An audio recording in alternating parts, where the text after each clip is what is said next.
What's up, y'all? Welcome to another episode of All About the Hustle. Today, I have the Miss City of Angels sitting here, baby, Miss Rebecca Arianne.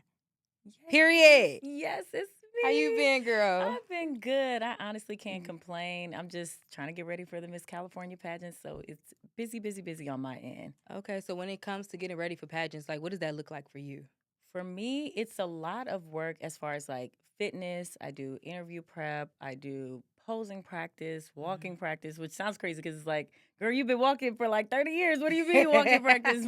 But, it's just so many different components about pageant prep. So it's like literally something every day, but I try and, space it out.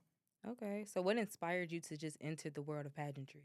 So actually, my mom did pageants. Oh, So before wow. I was born, my mom did a lot of pageants.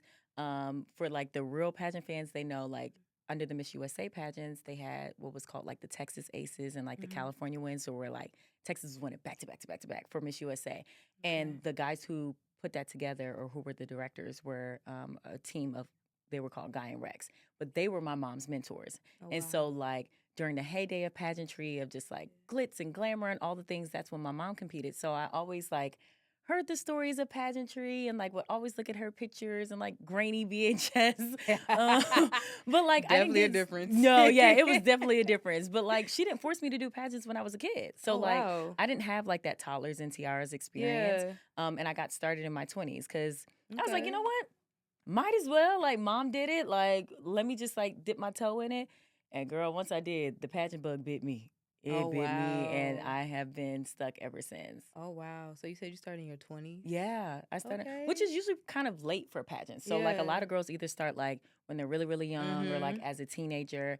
But I was in college and I was like, you know what? What's the worst that can happen? Like I didn't know really what to expect out of the experience, Right. but I just kind of fell in love with the growth of it all. Like when you're competing, you got 50 other girls who are Yeah. gorgeous and talented and amazing. But like when you're prepping and when you're on stage, you have to realize like what makes you unique, what makes Yeah. you stand out. And so that takes a lot of internal work and Yeah. growth. And I love that. I'm a Scorpio. So I Oh, like, wow. My grandmother's a Scorpio. yeah. And like, I don't know if about your grandma, but Yeah. like, I am so dedicated to like this evolution as an Mhm. individual. And I think that pageantry gives me that. So yeah, I just keep on keeping Okay. on. Okay. So can you just walk us through a typical day of prepping from like fitness to just overall mindset, wardrobe, just everything? Oh my goodness. Okay, so I can tell you like where I'm at right now. So we're Mhm. about 70 days out from the pageant, so a little bit over 2 months. Okay. I work out with my trainer 4 times a week. I have a pretty strict diet, Uh-huh. so like no liquor, Mhm. definitely not a lot of carbs because I'm a bread girl. I love bread. I love bread, but bread gonna be the thing that bloats you, right? Yeah, it Like, is for sure. so I cut out bread, I cut out liquor. I try and eat a lot of protein, but like lean protein. Mhm. And when I'm doing my workouts, I'm not trying to like bulk up. Like, I don't want to be Right. bodybuilder, but I want to Right. have a lot of like really toned muscle. Right. So that's what like me and my trainer work on. Usually spend about an hour of interview practice. Okay. So I have a coach for that as well. Oh, So we wow. practice like Okay. interview with the judges because there is a private judges interview portion. Mhm. So just really developing my platform, developing my brand. And then about a couple of times a week, I try and get about an hour and a half, maybe 2 hours of walking practice. So I put on my 6-inch heels and I get to strutting for a couple of hours a week. And so it's just so many different components, but it's rewarding. It's rewarding. I love that. So, as a black woman in pageantry, have you ever had that moment where you felt underestimated or overlooked? Oh, yeah, definitely. Mhm. I would say it's unfortunate, Mhm. but there are still not a lot of black women in pageantry. Right. Yes, they have black pageant systems, but Yeah. unfortunately, they don't always offer the same opportunities as other systems. And so naturally, it can feel a little daunting when you have sponsors who don't cater to like black hair or skin or things Yeah. like that. But I love how the industry has kind of shifted. Like my spray tan artist is black, and people are like, "You get spray tans?" I Yes, I was just do. about to ask that. Yeah. Like, oh, Yeah. And so like shout out to Steph. She actually this is a shameless plug, okay? Shout out to Steph with Hey Alt Sun. She actually created a solution that Mhm. is made for melanin. Oh, So, you have darker skin tones in full range. that you can still have a spray tan. It's sweat resistant. And so it's like now I have an opportunity to still get the things that other girls have. Because it's been years where I've had to do my own hair. I've had to do my own makeup because Mm-hmm. there were not service providers there at the pageant who could service Black girls. And so it's my hope that as I continue to compete and, prayerfully win Miss California, win Miss USA, And will, and will, yes, and yes, yes, will. yes, yes, that we can just create more spaces for Black women to compete and feel comfortable competing because we're just as talented, we're just as Right. amazing, and we have so much to offer. But I Absolutely. just think in the Black community, we don't talk about pageantry as much, which is so interesting because it's like, we love to be extra. We love to Facts. dress up. We love a theme. So, like, why are we not Yeah. leaning into those spaces that can offer us just as many opportunities? I feel like it's probably the resources. Like people don't Yeah. really, like you said, they don't talk about it really in the Black community. Yeah. And pageantry can be So, expensive. So, like, yeah, I think that can turn people, like, for away sure. from it. But Yeah. one thing that I'm super grateful for is that I just have a really supportive community. Like, I think it also helps that my mom Mm-hmm. did pageants. So, Yeah. like, she's also able to help me with, like, even little things like Like being in little my tips and hotel. tricks Yes, and absolutely. But, like, really being open and honest about, like, my journey and, like, what it takes to win, I have realized that it's helped garner a lot more support from just the community and sponsors and things like that as well. So, it's exciting. have you ever found yourself trying to, I don't want to say dim your light, Hmm. but like, have you ever found yourself trying to fit into a perspective that everyone has about pageant girls? Oh yeah, yeah, definitely. I've always kind of seen myself as a confident person, but Mm-hmm. when you're competing in a world that is very subjective, you Mm-hmm. start to kind of like nitpick yourself a lot. Yeah. And because I'm not a girl who like came from money, I didn't have a silver spoon in my mouth. Like everything that I have going Right. towards pageantry is like I worked hard for. I picked up extra jobs and little gigs. I like my family is helping me. And so you could start to feel like you're inadequate. Mm-hmm. But one thing that just kind of was birthed out of that was my brand or my hashtag, which is Bet on Becca. Mm-hmm. And it's not really about like me focusing on me, but it's really about like you have to bet on yourself even when nobody else believes in you, when nobody else thinks you have the resources or the talent or whatever else, that Yeah. when you know what you have to offer, nothing can stop that. Nothing can shake your Nothing. confidence. Nothing can shake the goals and the dreams that you have for Nothing. yourself. But it starts with you believing in yourself and you betting on you. So Period. I just hope that, yeah, like even as I compete, that other people don't look at it just as bet on Becca for me, specifically for Rebecca, but that they feel inspired to bet on themselves as well. So when you're not competing in pageants, Hmm. what is Becca doing? Wearing a million hats, actually. Outside of the crown, I wear a million hats. But I am a social media manager, so I like to Okay. do a lot of behind the scenes work. I'm also a content creator and model. Because sometimes when you're working the corporate life and doing the behind the scenes, and then you're like, why am I not doing it for myself? Right. So I do that as well, and then I'm also a speech and debate coach. Oh So wow. I coach, high school babies, which I Okay. love. I did speech and debate in high school and in college.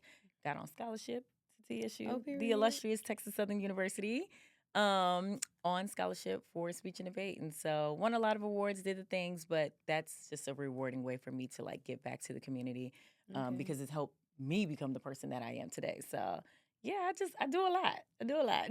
I love that. Okay, so I always wonder, like, so with pageants, Hmm. you have to have this certain vibe, right? Yes.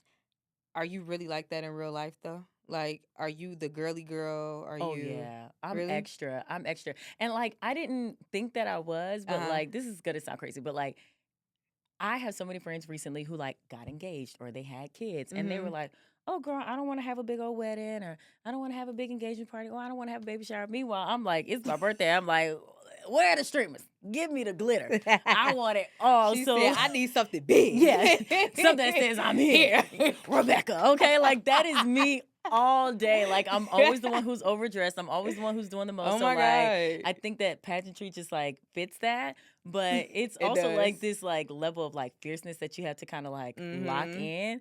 And so my onstage persona is less goofy and unserious and more Right. just like here. Wow. Okay. But like I will hope that the judges and even like people as they meet me like in patches, they know that I'm like I feel like I'm down to earth. Like and I You want are. people to Yeah. like, you know what I mean? Like love that as well because yes, I'm gonna lock in because I'm competitive, but I'm Yeah. also human. Like I make Right. mistakes. I'm imperfect, but I think that that's what makes every person beautiful. I know that sounds like really corny and cheesy, but like it's true though. It Like is true. our quirks make us unique, and it draws people to us. Like Yeah. sometimes it's like the girl with the funny laugh. You be like, girl, your laugh is crazy as hell, but I'm here for it. I like it. I want to see what's more. Right, doesn't make you different. Exactly. So yeah, it's kind of the same and different. Okay. Like Beyonce and Sasha Fierce. It's still Beyonce. Right. It's a little alter ego. That's a good way to look at it for Yeah. sure. That's a good way to look at it. So in the Black community, everybody know about code switching. Yeah, Do definitely. you feel like you have to heavily do that, or do you feel like it's about a normal amount of what a normal person has to do? That's a good question. And I never thought about if I code switch like often when it comes down to pageantry. I know that when I'm in like interview or when I'm doing some type of on stage presentation, like as far as speaking, I do kind of have like a speaker's voice, but I Same. think that comes from like just doing speech and debate, and like Yeah. I'm just more cognizant of like over enunciating my words and making it very 'Cause clear. You got So a different audience. exactly, because you want to make sure that everybody can hear you, and so Yup. it's like less conversational. But as far as with the other girls, I really do try and like stick to being myself. But Okay. now I got to think about it more. Like I wonder if I really like code switch often. I try not to though, because Same. I want. Because a lot of girls will do it. Like, they Yeah. start to be like, oh, Oh, I I want to be know. super nice. I want to be Miss Congeniality. Yeah. Respectfully, I am And not there to make friends. Yeah. Hello. I'm there to win a crown. Like, making friends is like a benefit. It's a plus. It's extra, okay? A little Yeah, lanyard, but like a little razzle dazzle. it's a little razzle dazzle. But like overall, it's like if you like me, you like me. If not, hey Cool. girl, I'm not mad about it. Like I might not be everybody's cup of tea, and I'm okay with that. Okay, and that's what you got to learn to deal with. Okay. You ain't gonna be everybody's cup of tea. Man, and that's a hard lesson to learn too. It is. As you get older, when you It realize is. like some people just not gonna rock with you. It is. I honestly didn't really learn that lesson until I moved to LA.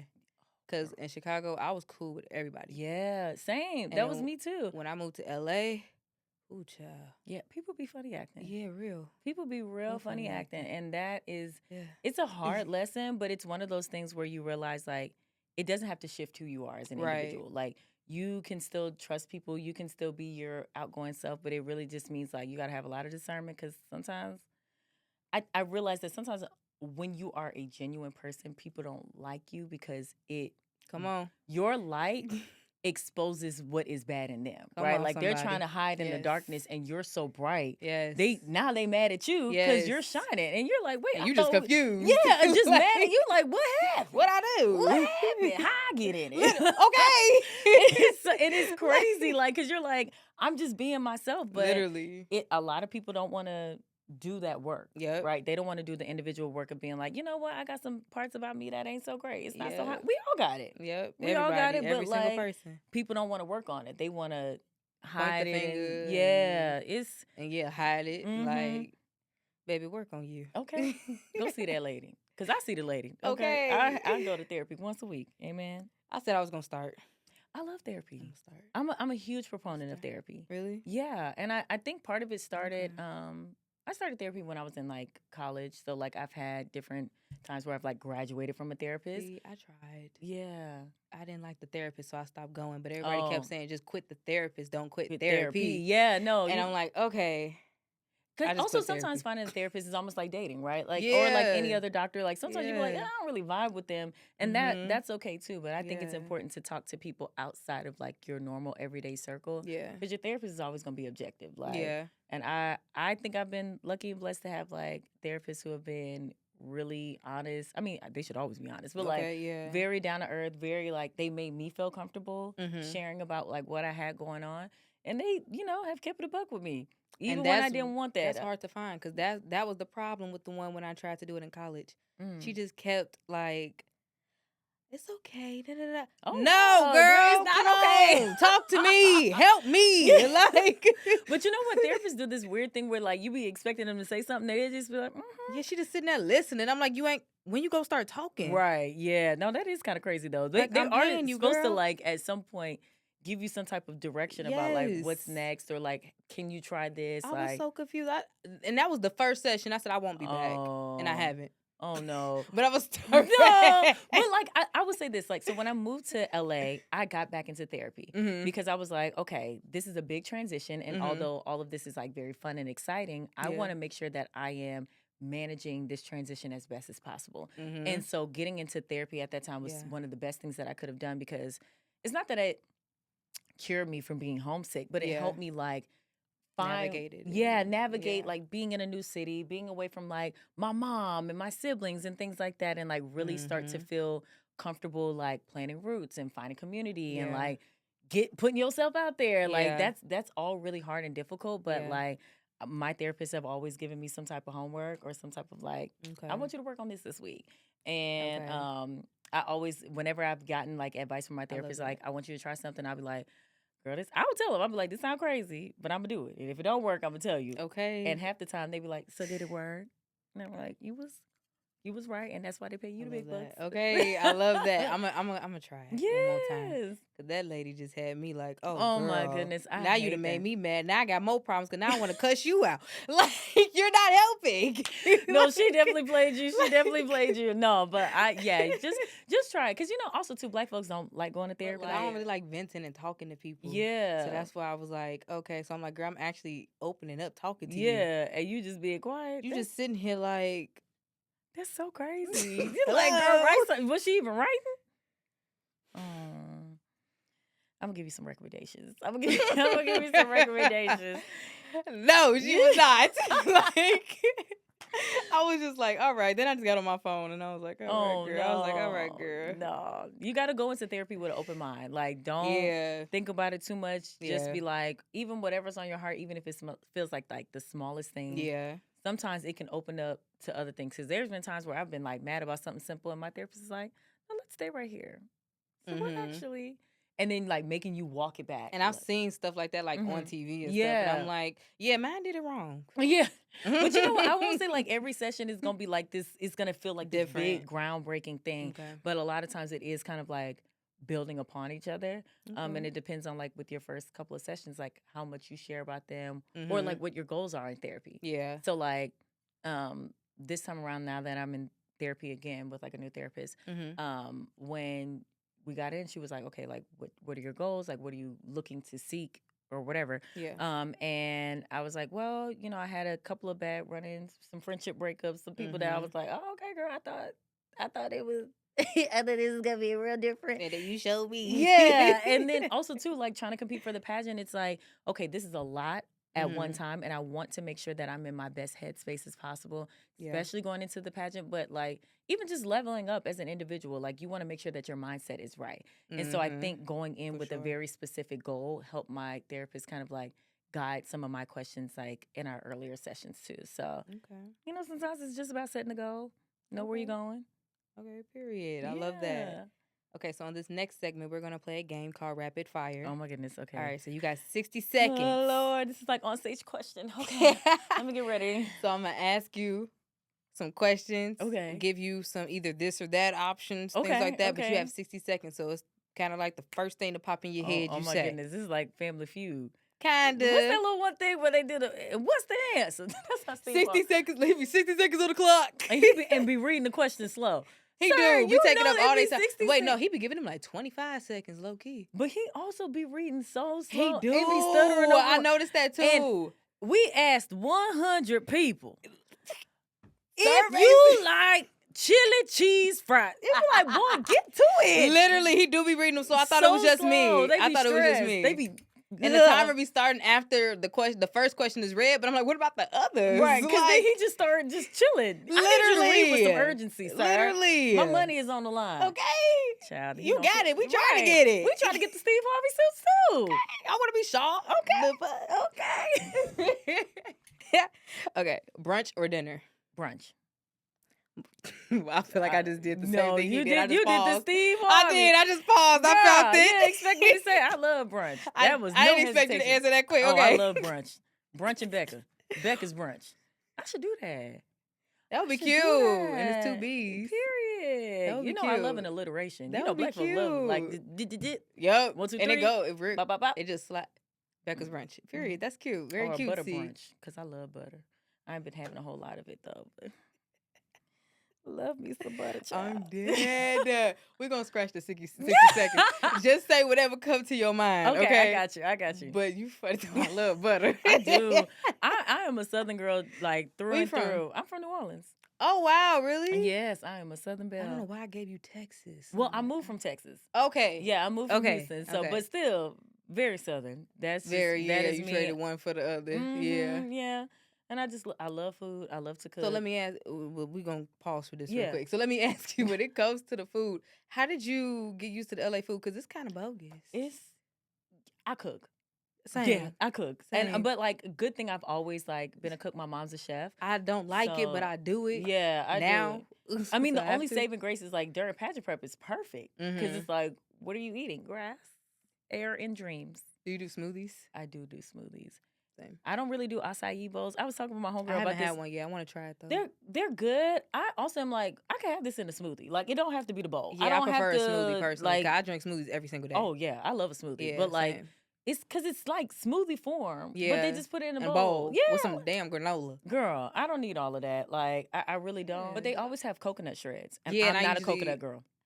I'm not either no Okay, more. I I mean, used to be. really? But I don't really like it like that no more. I'm not a huge fan of coconut. But I mean, Yeah. I like the flavor of acai. Like, it's good, Yeah. like, as the fruit. But Mhm. like I said, we could put it in a smoothie. I drink it. Sure will. And will. Petition for more acai cups. Yeah. It don't have to be a smoothie. You better not hand me no damn spoon. Okay. And then the bowl be deep. It just be It a do lot. be deep. And then they give you the regular spoons. Like, they don't even try and give you a soup spoon because it's really Literally, soupy. it is. Because It is. Because they smooth, like they put the ice It like is. a Because I smoothie. saw one. It was a TikTok influencer. I was literally watching her eat hers, and I was looking like, It's messy. I said, "Girl, you put a straw in that." Yeah, that's what I'm saying. She over there talking. You trying to Literally. I said, "Girl, you don't put a straw in that thing and get to going." We don't, because they want to put all the chunky stuff to balance it out, but then it just be Yeah. sliding off the spoon. It's a lot. A petition to do more acai smoothies, you guys. We don't have to do it like this. Please. We don't. Okay, let's get back to rapid fire. No, we had a whole vintage session Literally. about the acai bowls. Literally. Okay, so what's your most played song during glam time? Ooh, anything Beyonce. Oh, period. Anything Beyonce, like probably Renaissance album. I have a Beyonce question on here too. Period. We're gonna jump to it. I said favorite Beyonce album. B-Day. Really? B-Day. I That's mean, one of mine, I don't yeah. think that Beyonce has a bad album She in doesn't. general, but I like that B-Day is loud and country, Yeah, I like that which too. is like very me. I like that too. She was hollering. Yeah. When somebody was like, "That's her loudest album," then I went back and I listened. It I said, is. "She carried on." And I love like hollering singers. I do. Like Green Light. She go. I was listening to that and the I'm other like- night at work. I was like, yes, ma'am. It's on my workout playlist. Yes, It ma'am. feels like extra, like, Yes, 'cause motivation. for me, my top two are 4 and B-Day. 4. Yes. Really? Yes. Okay, wait, I love why R&B. 4? Okay, that's fair. I love R&B.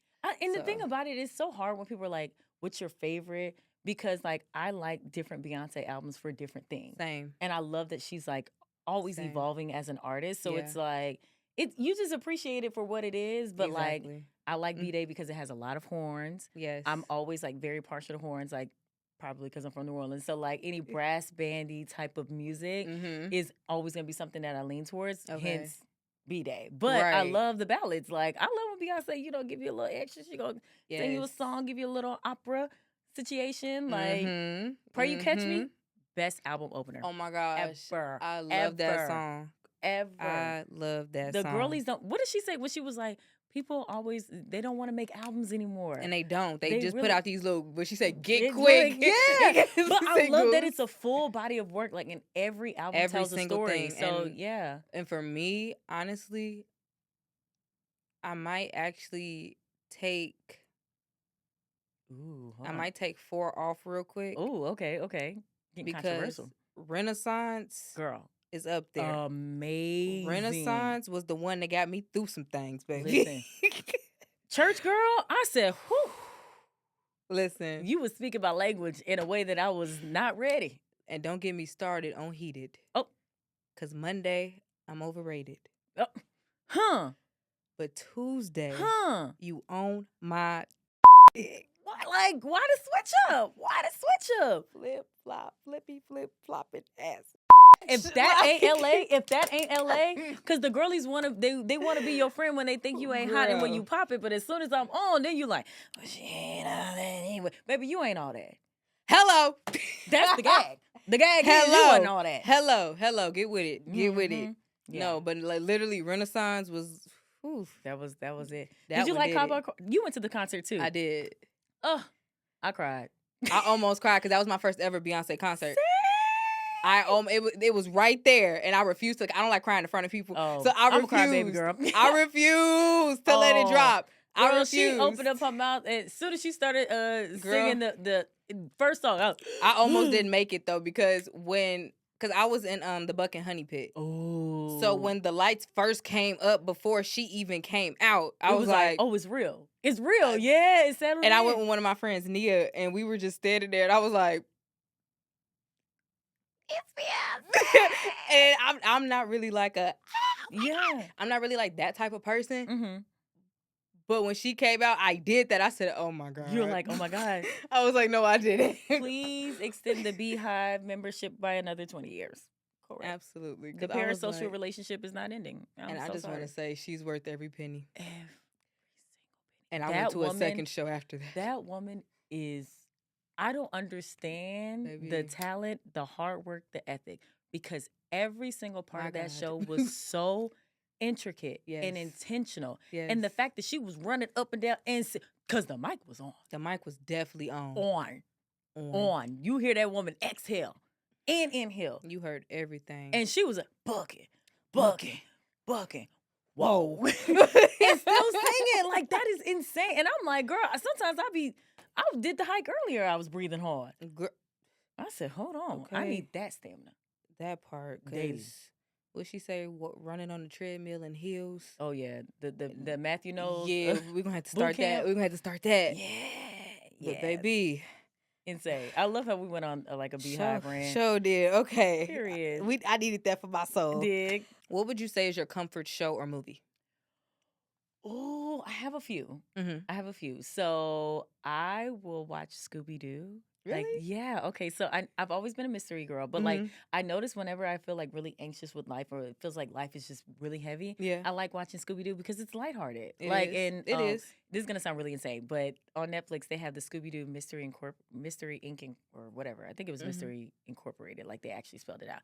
Anywho, it was only 2 seasons, but I love that it felt more than just like episodic. Like they also had like this through line of drama, like they're trying to reach this big mystery at the end of the season. And so I watched that kind of like as a comfort, just like, like I just need something lighthearted. I love that. But if I want something a little bit more, I'll watch Insecure. Like I will rewatch Insecure at least once a year. I've actually never watched it. I'm actually kind of bad with watching shows. Girl. No Insecure? Mm-mm. Oh. And I love Issa Rae. That is crazy. And I've seen basically everything else she's done. And you haven't watched any, like, have you seen any episodes? No. I said I'm going to watch. I've never watched Power. I've never watched. I ain't really get into Power. It was a lot of stuff I've actually never watched because, like, I'll be so busy, but I'm trying to make time for it. Okay. Because it is some stuff I want to watch. I haven't restarted my annual rewatch of Insecure. Mm-hmm. We're going to watch it together. Okay. And, like, I want to, like, because one thing about Insecure that I loved is that it is so real. Like, there were so many, like, just, like, the little small conflicts and things like that. You're like, oh, my God. Really? This is me. Okay. My life. And she was like, I think, the first episode starts on her 29th birthday. Oh, wow. So, like, it's real. Like, when I first started, I was, like, early 20s. But now that I'm 30, it's like, it starts settling in. You like, okay, I'm going to watch it. This is relatable. Watch it. And it's in LA. And it's kind of nice, too. Like, when you see, like, certain scenes and stuff, you're like, I know where that's at. I'll be doing that when I watch certain stuff now. Same. Because one of my comfort shows is The Parkers. And, the Parkers was in California because they filmed at Santa Monica College. Yeah. I said I'm going to be a little tourist and go over there and visit. I want to see, if they don't kick me off campus. They might not. It's kind of open campus. Okay. It's a really cute campus. I want to go see. And I'm prepared to be kicked off, but I would still go. I would still go. Yeah. Because I need when I think comfort shows, I like comedy stuff. I need to be laughing. That's fair. But the Scooby Doo is so silly. Like, it is. But like I also like that a lot of some of those like kid shows, you will see they'll have not adult jokes or where it's inappropriate, but it's definitely like, okay, this is for the older folks. Yeah, I feel like that about certain songs. Like for example, like Mariah Carey, We Belong Together. Why was I singing that? Girl. Or Obsessed with Me, or what's the other one? Oh, It's another one. What is that? 'Cause it's It's my. What song is that? Is that It's Like no? It's Like That, y'all. I ain't gonna lie. When she said them chickens is ash and I'm Yeah. lotion, hilarious. Hilarious. Mariah Carey is low-key a comedian. She is. And now I see how She her is. and Nick Cannon ended up together. Yes, I used to be remember confused. So confused. But then you listen back to the song, makes I'm like, sense. oh, girl, you play all She day. definitely had a sense. Has Yeah. a sense of humor. Most Them chickens is ash and I'm lotion. And even if you watch some of her interviews, like she got a sense of humor. She's plays funny all day. I'm here for it. I am too. What's that? Did you see that video with her and Lotto did? What's Lotto's song that sounds like honey? Now I know what you're talking about. Damn. But whatever. And so they were performing on the award show, and Lotto looks at her, and Mariah like, "Okay, girl, I've done my part. Do get to it. Do what you Get to it. Girl, hilarious. No, Mariah Carey is divas. hilarious. Definitely doing. We don't really have that for real no more. Yeah, bring back the divas. Like we don't have like a Whitney Houston. Oh Lord, Whitney. We don't. Well, we still got Mariah Carey, but like we just don't have like Whitney ain't got no business being dead. Not Nan. Okay, business being dead. That is the one celebrity death that hit me. Oh, I cried. I did too. Boo-hoo. I did too. Snotty nose. You would have thought I really knew that woman. Oh, you would have thought we was besties. I'm talking about screaming, crying, throwing up. I said, Lord, Whitney. And I was only in 8th grade when she died. Keep that in mind. Oh, Jesus. I don't even remember how old I was. What I remember it was 2012. I remember I was in 8th grade. Oh, yeah. I was in high school. Oh, wait. Hold on, girl. Am I that much older than you? Yeah. I don't want to think Well, not that much. Because you said you're 30? Mm-hmm. I'm 26. Okay. So you're not that much. That means your frontal lobe just developed. Yeah. I was just thinking about that the other day. That's funny you said that. Yeah, that's when it started getting real. Yeah. 27 is when the woo-woo girlies say that's your Saturn return, which is interesting. That's when the stuff really start clicking. You be like, is it? This is growing pains. This is growing pains. It's not bad always, but like, it's growing pains. So like when you feel that stretch, you kind of feeling the burn a little bit. Like you're like, all right, okay. The weapons kind of feel like they prospering a little bit, Lord. Let's. I feel like that now. So you be tell me I feel like that at 27 too. It might, but it's not for as long because you also realize too that you have the tools to fix it. Facts. I think like in your early 20s, you're still kind of like navigating. You're fumbling, and even though it might feel like you're fumbling, at the closer you get to 30. You also recognize, you're like, okay, wait. Yeah. You have the ability to kind of take that step back and be like, okay, how can I solve this? Where am I trying to go? Like, you're okay with the pivot. Like, I think that's the biggest lesson that I learned. Absolutely. Like, going into 30, like, being okay with the pivot. Absolutely. Shoot, Mariah Carey pivoted. Sure did. I feel like all the faves pivoted. For sure. Yeah. And, like, we can't be afraid to do that. Like, when we're working towards our goals, like, sometimes we have to be okay with the path that I thought I was going to take is not going to be the one that's going to get me to my end goal, but it's still putting me there. So it might feel like the scenic route a little bit, but like those little pit stops are the things that are really the building blocks to get you where you're going. Absolutely. That was kind of a word. That was. I might be a preacher in my past life. That was definitely a little sermon right there. Definitely needed. Yes. Okay, so what advice would you give someone wanting to do what you're doing, whether it's pageantry or social media, anything? Like, what advice would you give to them? I think the first thing that I would say is really think about like where you're trying to go. Mm-hmm. Think about the version of yourself that you want to be. Mm-hmm. Even if you don't have it figured out, even if it's just adjectives, like I want to be healthy, I want to be strong, I want to be confident, like, and start building those blocks to that. The biggest thing that you always have to remember, especially in pageantry, is like what makes you unique.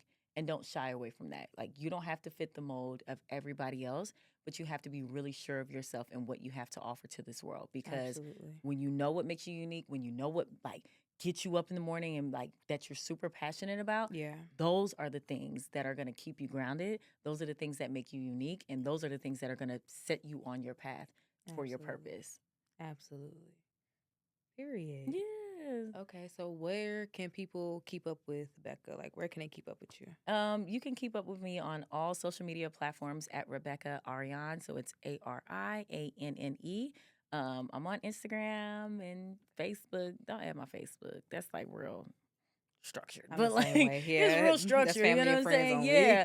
But Instagram, TikTok, YouTube, I will be dropping a series about my BTS getting ready for a pageant season. So even if you're like a future pageant contestant or just somebody who's like, girl, I don't know what happens in pageantry, but I'm interested to see what it looked like. Check it out. So thank you for sitting here talking with me. Of Thank you for coming to All About the Hustle. Of course. We hustling. We're women trying to make it out here in LA. That part. In these LA streets. And it's getting ghetto. It's a little ghetto. Yeah. It's a little rickety. They got potholes. But we make it. And do. Yeah. I hit one today. Oh, same. Whole head said, boop.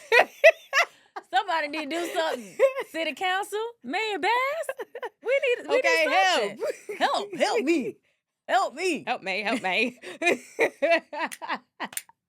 No, for real. But that's all for this episode of All About the Hustle. Tune in to next week's episode. Bye. Bye. The millennial peace sign. No, for real.